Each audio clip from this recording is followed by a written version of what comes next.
지난주 말씀을 먼저 잠깐 동안 한번 살펴보고 이번 주 말씀으로 넘어가 보도록 하겠습니다.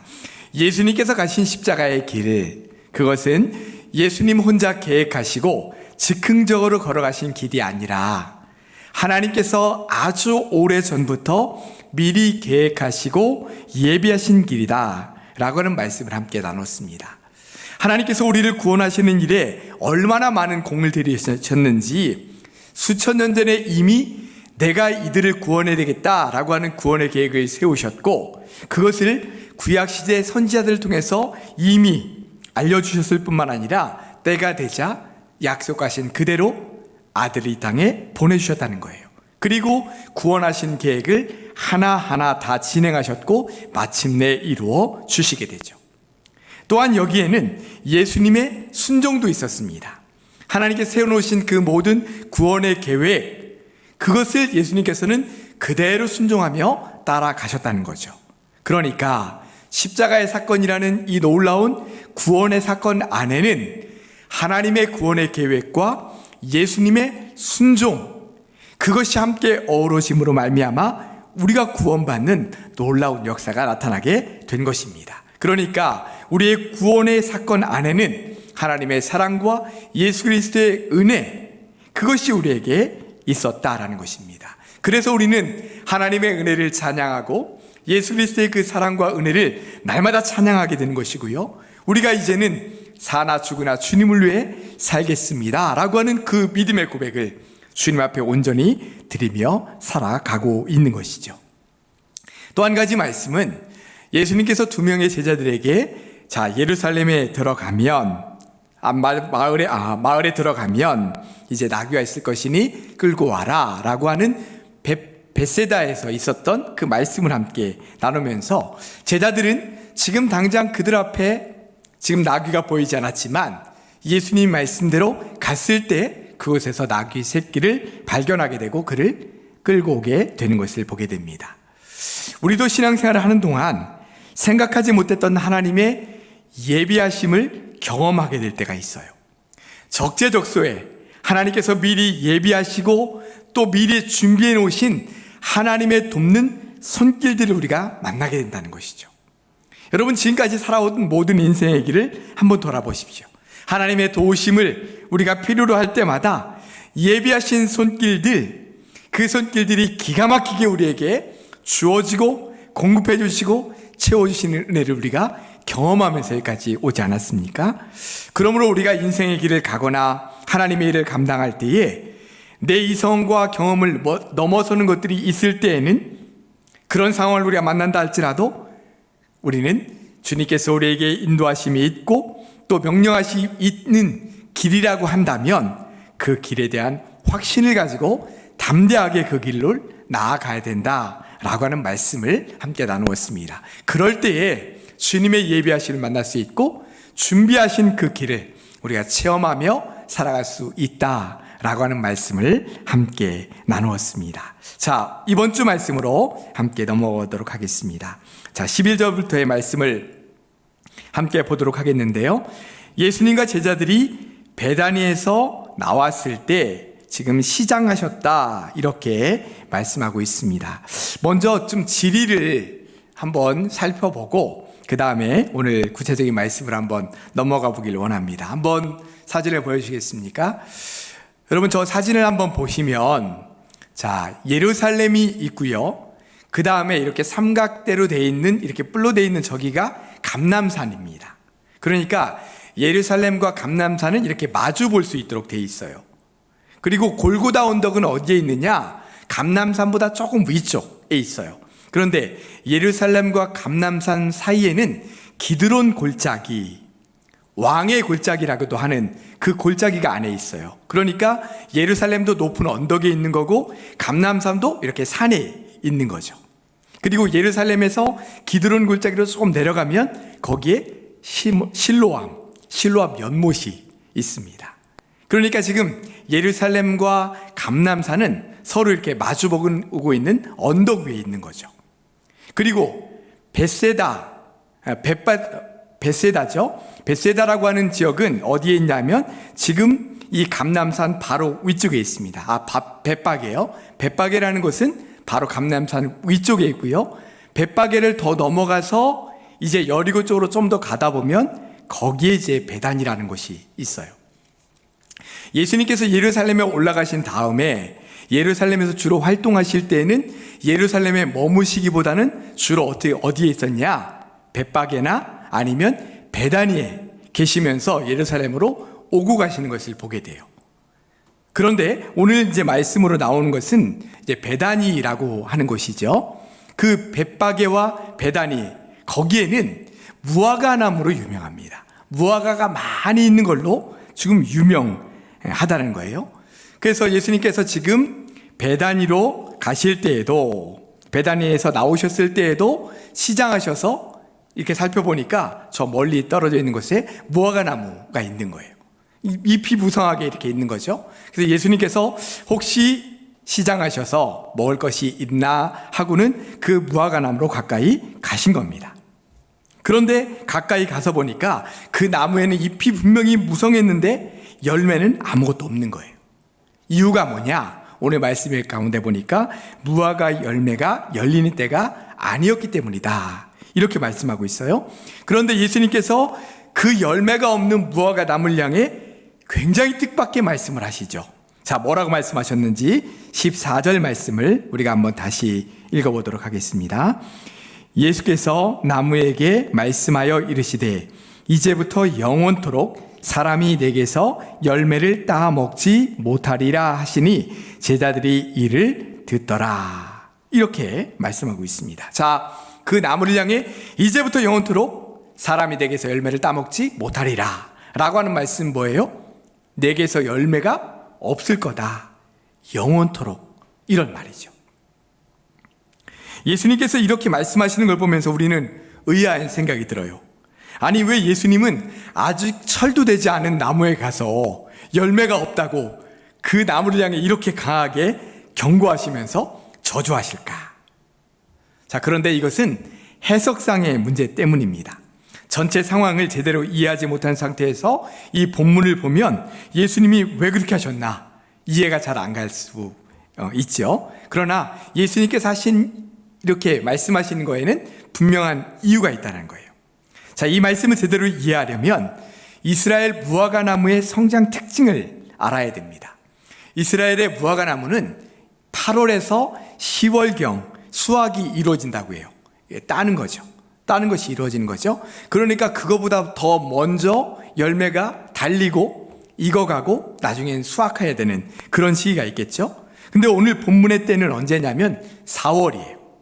아직 수확교와는 굉장히 멀리 떨어져 있는 때죠. 그러나 비록 4월이긴 하지만 이때에도 이스라엘의 그 당시 여러 가지 상황이나 또한 절기 아니면 기후 이런 걸로 봤을 때 4월에도 이른 무화과 열매는 딸 수 있었다고 합니다.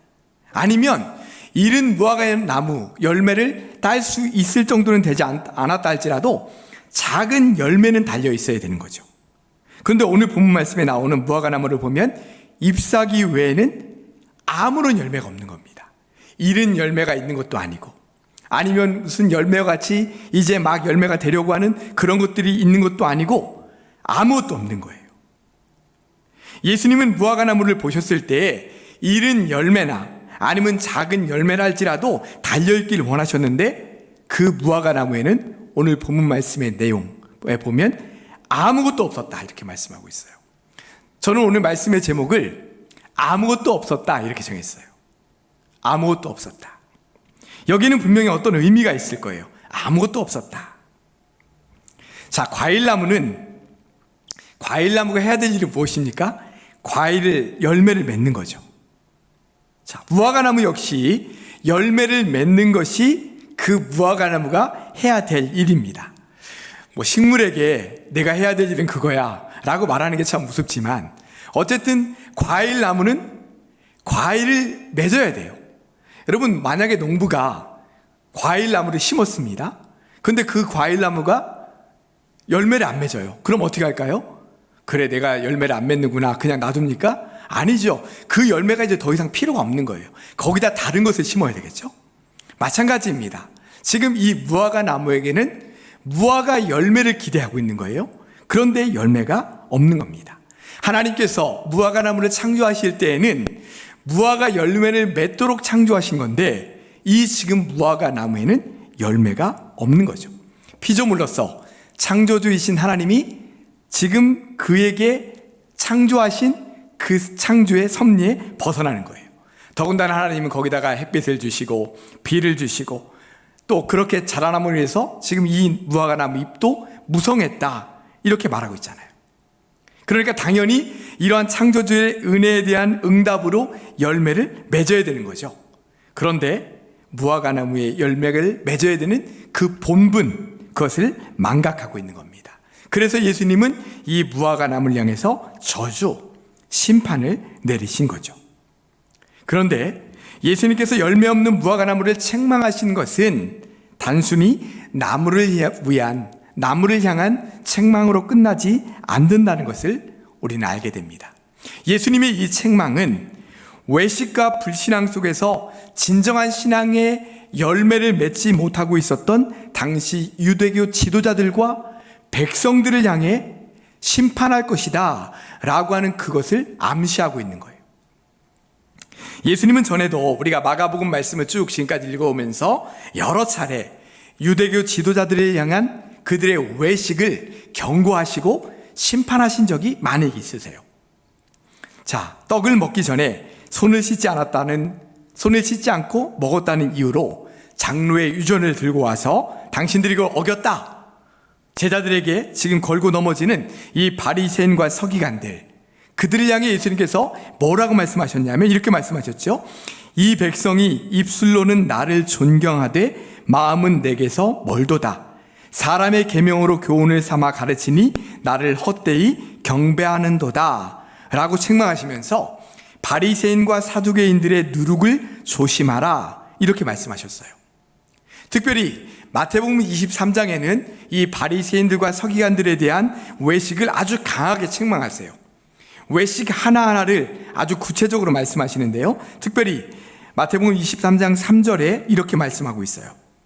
그러므로 무엇이든지 그들이 말하는 바는 행하고 지키되 그들이 하는 행위는 본받지 말라. 그들은 말만 하고 행치 아니하며 라고 하시면서 7번에 거쳐서 화 있을진저 외식하는 바리새인들과 서기관들과 바리새인들이요 라고 하시면서 그 7가지 그들의 외식을 아주 구체적으로 지적하시면서 아주 강하게 책망하시는 것을 보게 됩니다.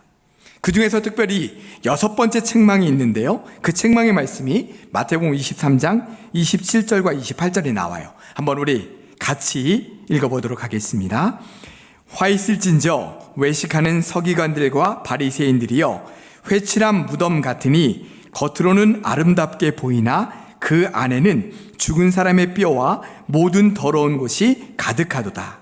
이와 같이 너희도 겉으로는 사람에게 옳게 보이되 안으로는 외식과 불법이 가득하도다. 아멘. 자, 이처럼 잎사귀만 무성할 뿐 아니라 열매가 없는 무화과 나무를 바라보면서 예수님께서 지금 유대교 지도자들을 향해 책망하시는 말씀, 이 말씀을 보면서 우리 자신의 신앙을 다시 한번 돌아보게 되죠. 우리 자신에게 2가지를 아주 진지하게 물어봐야 합니다. 하나는 우리가 지금 열매 맺는 신앙 생활을 하고 있는가? 이 무화과 나무를 향해서 저주하시는 예수님의 마음, 내가 열매가 있어야 되는데 왜 열매가 없느냐? 라고 하는 그 책망의 말씀, 그것을 바라보면서 나의 신앙생활은 열매 맺는 신앙생활인가? 라고 하는 것을 먼저 바라봐야 된다는 것입니다. 또 한 가지는 나의 신앙은 겉모습에 집중한 외식적인 신앙인가? 아니면 우리 내면에 주님의 것으로 꽉 차 있는 능력 있는 신앙생활을 하고 있는가라고 하는 것입니다. 자, 먼저 우리 신앙은 열매 맺는 신앙인가? 라고 하는 것을 한번 돌아보죠. 신앙생활을 통해서 나에게 영적인 열매가 계속해서 맺어지고 있나? 신앙의 열매, 영적인 열매가 맺어지고 있는가라고 하는 것을 살펴봐야 된다는 거예요. 자, 신앙의 열매하면 여러분들 어떤 열매가 생각나십니까? 내가 신앙생활을 잘함으로 말미암아 내 삶이 형통하게 되고 내 자녀들이 복받는 것, 열매입니다. 분명히 하나님께서 우리에게 주시는 열매이죠. 그러나 더 깊은 차원의 열매, 더 영적인 열매를 우리가 생각해 볼 수 있다면 역시 성령의 열매를 들 수 있을 겁니다. 여러분, 성령의 9가지 열매 잘 아시죠? 갈라디아서 5장 22절과 23절 그 말씀 가운데 보면 오직 성령의 열매는 사랑과 희락과 화평과 오래 참음과 자비와 양선과 충성과 온유와 절제니 이 같은 것을 금지할 법이 없느니라, 이렇게 말씀하고 있어요. 자, 우리는 성령의 사람, 하나님과 함께 살아가는 사람이죠.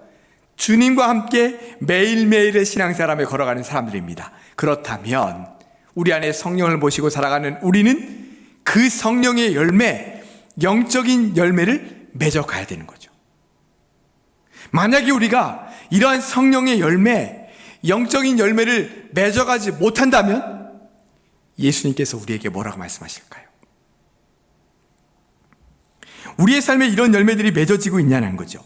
신앙생활을 계속하면 할수록, 주님과 함께 살아가면 살아갈수록 우리 안에 이런 영적인 열매들이 맺어져 가고 있는가?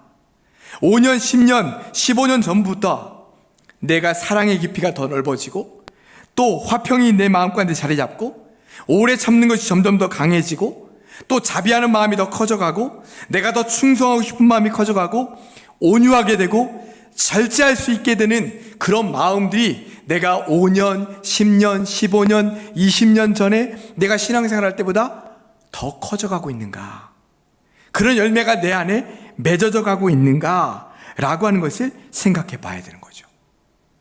내 안에 그 열매가 맺어지고 있는가? 우리는 열매를 겉으로 드러나는 풍성한 어떤 삶의 열매만으로 바라보지만 실제적인 영적인 열매는 우리가 겉으로 보여지는 그런 삶의 열매보다 더 깊은, 더 영적인 열매가 맺어지기를 우리 주님께서 원하시고 계시죠. 왜요? 겉으로 보여지는 열매는 그 열매를 보고 더 주님 앞에 나아가도록 보여주시기 위해서 주시는 열매이지 그게 진짜 열매가 아니거든요. 진짜 주님께서 맺어지기를 원하시는 열매는 이런 성령의 열매인 거죠. 하나님께서 우리 안에 거하심으로 말미암아 하나님의 사람으로 나타나게 되는, 하나님의 사람으로 드러나게 되는 그 열매가 맺어지기를 원하는 것입니다. 자비의 사람이 되고 화평의 사람이 되고 사랑의 사람이 되고 오래 참을 수 있는 사람이 되고 자비하는 사람이 되고 절제할 수 있는 사람이 되고 온유한 사람으로 더 나아가는 이런 열매들이 맺어지기를 원하고 계신 거죠. 우리가 그런 열매를 맺어가고 있는가? 라고 하는 것입니다. 요한복음 15장 5절 말씀해 보면 열매 맺기 위해서 우리가 어떻게 해야 되는가? 어떤 삶이 열매 맺는 삶인가 말씀해 주고 있어요. 같이 한번 읽어보겠습니다.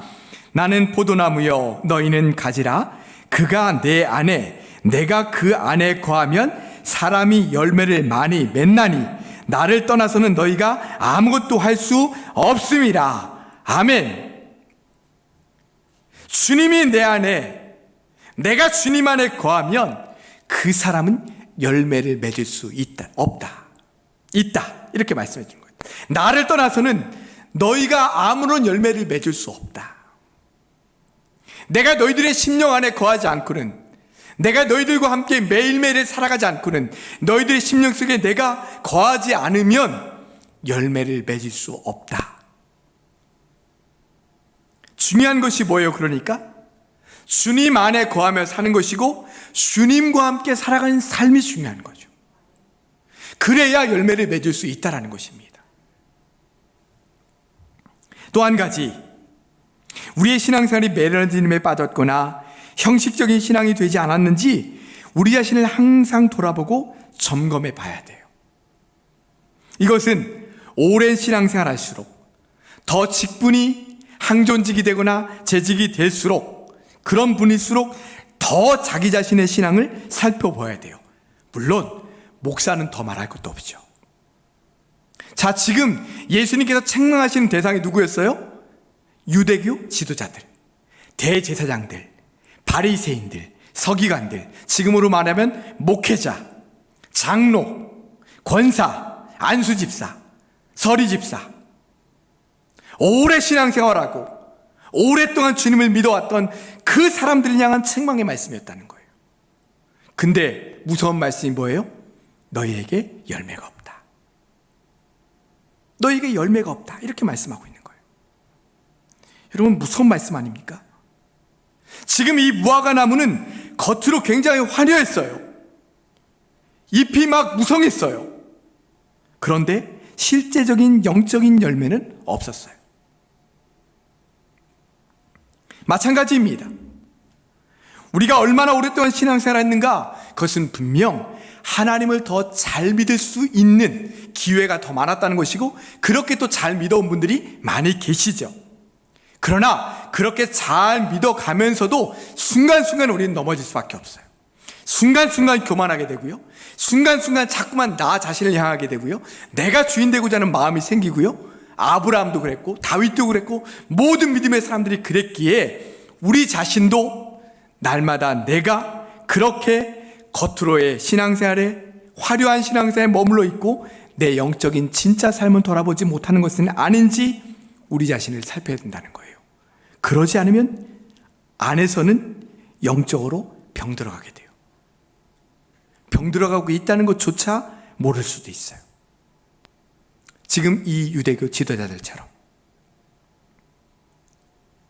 여러분, 이렇게 열매 맺지 못한 신앙생활의 결과는 무엇입니까? 영원토록 열매 맺지 못할 것이다. 이 말은요, 하나님으로부터 끊어질 거다, 주님으로부터 끊어진다, 이런 말이에요. 아까 그랬잖아요. 내가 너희 안에, 너희가 내 안에 거하면 열매를 맺을 수 있지만 너희가 나를 떠나서는 아무것도 할 수 없다, 열매를 맺을 수 없다, 그 말씀이잖아요. 그러므로 우리는 진실한 신앙생활의 본질을 잊지 말아야 돼요. 제가 최근에 계속 거듭거듭 드리는 말씀 아닙니까? 우리가 겉으로 주님 앞에 나아가서 열심을 다하여 예배드리고 봉사하고 헌신하는 것, 주님께서 너무나 기뻐하시는 거예요. 그런데 그것과 더불어 우리 자신이 하나님 앞에 서는, 하나님과의 본질적인 관계 앞으로 나아가는 것을 놓쳐서는 안 된다는 거예요. 계속 강조하고 있는 거죠. 하나님과의 온전한 관계, 하나님과의 깊이 있는 만남, 그것이 있으면 형식적이 될 수가 없고요, 매너리즘에 빠질 수가 없어요. 매일매일 주님과의 만남 속에 있으면 어떻게 형식적이 돼요? 그렇지 않습니까? 그게 안 되니까 형식적으로 빠져가게 되는 거고, 나 자신에게 빠져가게 되는 거고, 내가 주인 되는 삶으로 자꾸만 나아가게 되는 거죠. 겉모습에만 더하게 되는 거죠. 왜 안 되지?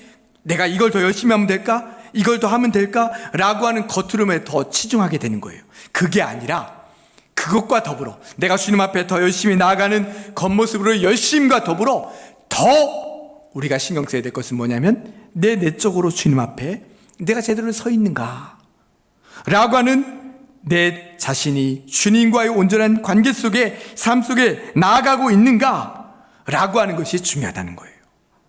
경건에 이르도록 나를 지금 주님 앞에 세워가고 있는가, 그래서 실질적인 열매를 맺고 있는가 라고 하는 것이 정말 중요하다는 것입니다.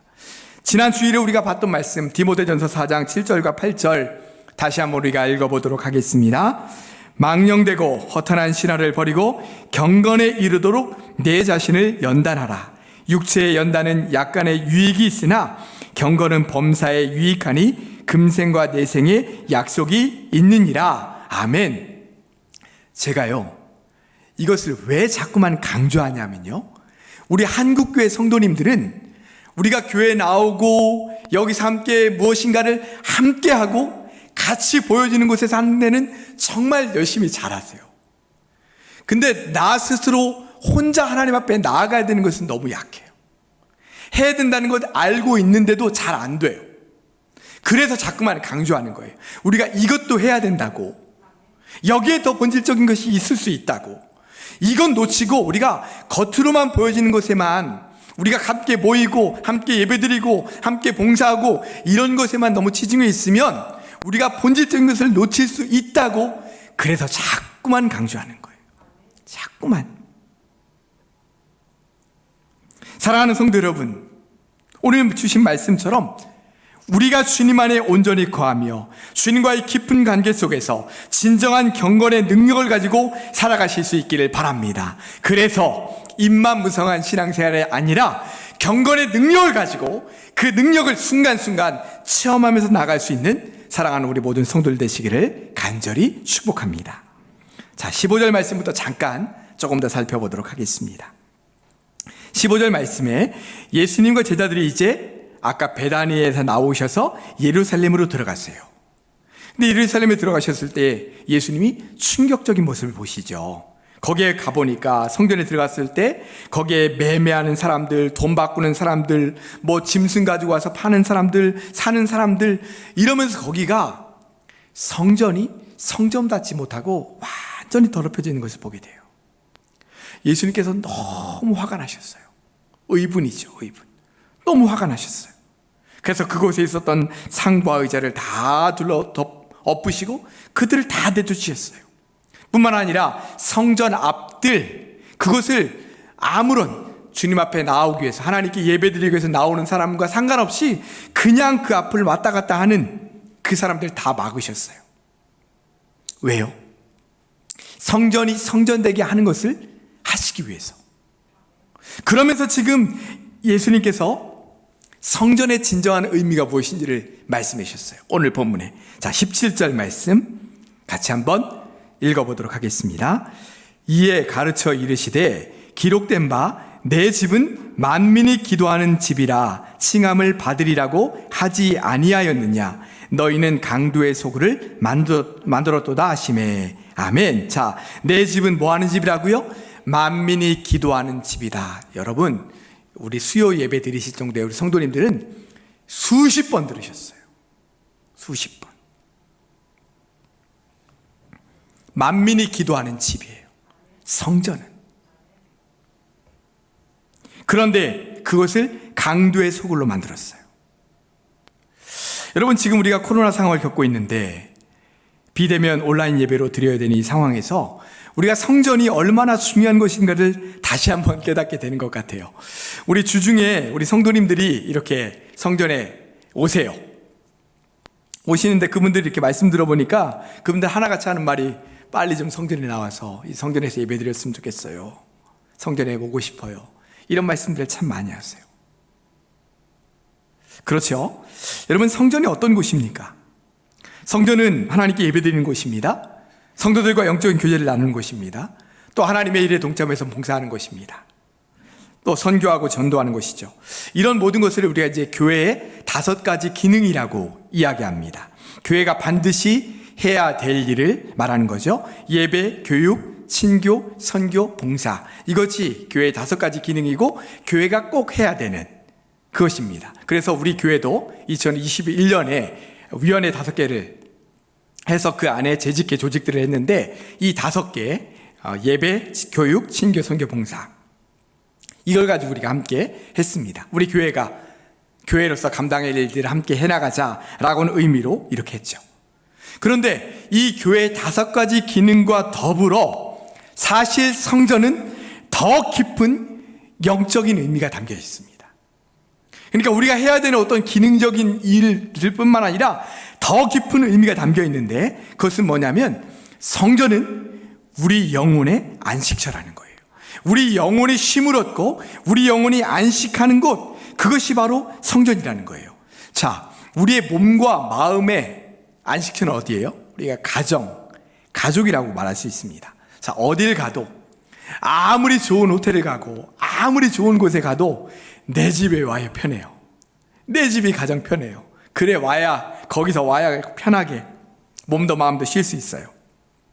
다른 곳에서는 몸가짐도 또 여러 가지를 조심해야 되지만 적어도 내 집에서만큼은 편안하게 있을 수 있는 것, 그것이 바로 집이에요. 가정이에요. 우리의 몸과 마음의 안식처이죠.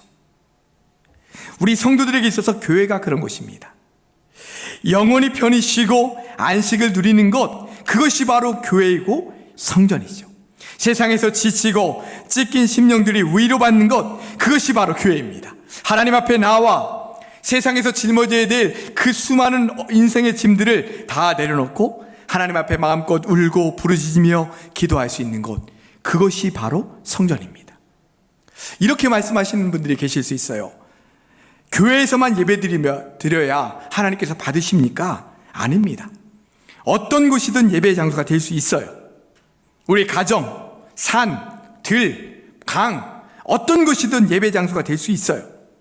그러나 우리 믿음의 동역자들이 함께 모여서 정말 주님을 바라보는 그 예배, 성전에 드려지는 그 예배만큼 은혜롭고 감격스러운 예배는 없습니다. 여러분, 현재 집에서 예배 드려보셔서 잘 아시잖아요.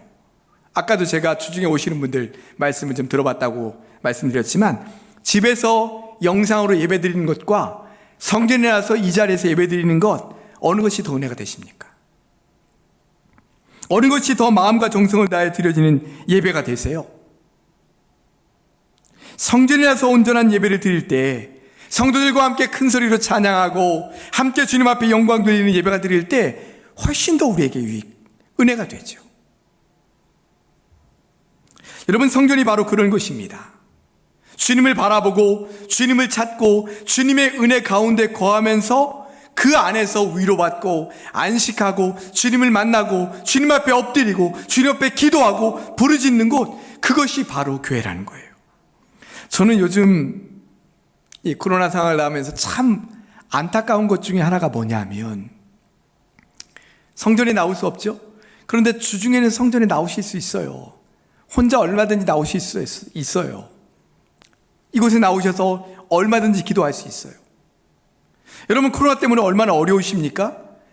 재정적으로 아마 어려운 가정도 많이 있겠고, 심리적으로도 막 굉장히 우울증을 겪고 굉장히 힘들어하시는 분들 많이 있을 거예요. 많이 있을 거예요.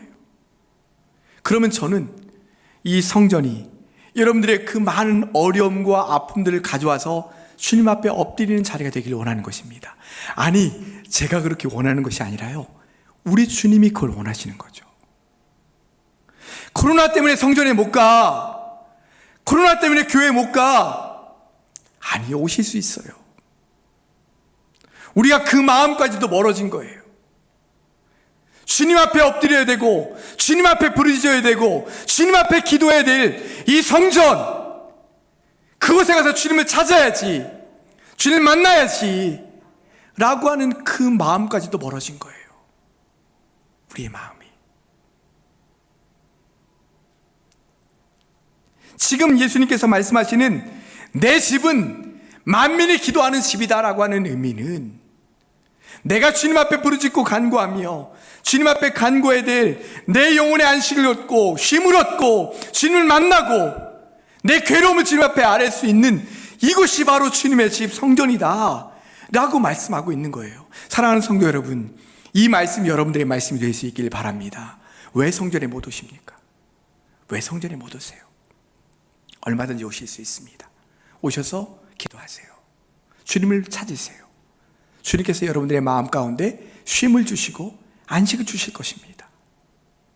나 혼자 괴로워하는 삶이 아니라, 나 혼자 끙끙거리는 삶이 아니라 주님을 만나고 주님의 만남 속에서 그 문제가 해결되고 영적으로 주님 앞에 풍성함을 얻는 그런 자리, 그런 시간을 가질 수 있는 것이 바로 이 성전이라는 것입니다. 자, 말씀을 정리하겠습니다. 오늘 두 가지 말씀을 드렸어요. 열매 없는 무화과 나무를 보면서 예수님께서 우리에게 주시는 영적인 가르침, 영적인 교훈은 뭐냐면, 열매 없는 삶이 되어서는 안 된다. 너희가 내 안에, 내가 너희 안에 거할 때 영적인 풍성한 열매를 맺을 수 있다. 나를 떠나서는 열매를 맺을 수 없다. 이렇게 말씀하고 계십니다. 사랑하는 성도 여러분, 주님과 함께 살아감으로 열매 맺는 신앙생활이 되시기를 바랍니다. 또 한 가지는 성전은 만민이 기도하는 집이다, 이렇게 말씀하셨습니다. 여러분, 이 자리가, 이 성전이 주님과 만나고 주님께 기도하고 내 모든 아픔과 괴로움과 근심들과 모든 인생의 짐들을 다 주님 앞에 내어놓고 주님께서 주시는 평안과 기쁨과 안식을 누릴 수 있는 귀한 성전 되실 수 있기를 주님의 이름으로 축원합니다. 기도하겠습니다.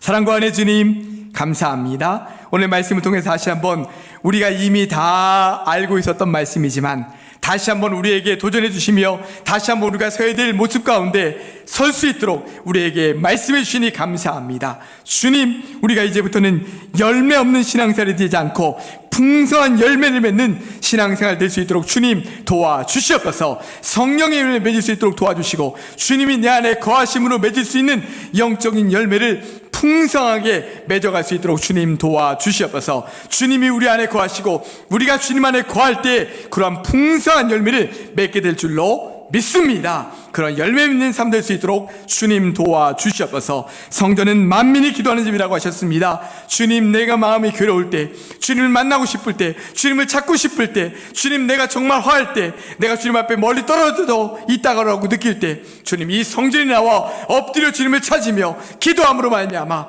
주님을 깊이 있게 만나고 주님께서 주시는 위로와 평안과 안식을 누릴 수 있는 우리 사랑하는 모든 성도들 될 수 있도록 주님 도와주시옵소서. 예수님의 이름으로 기도드리옵나이다. 아멘.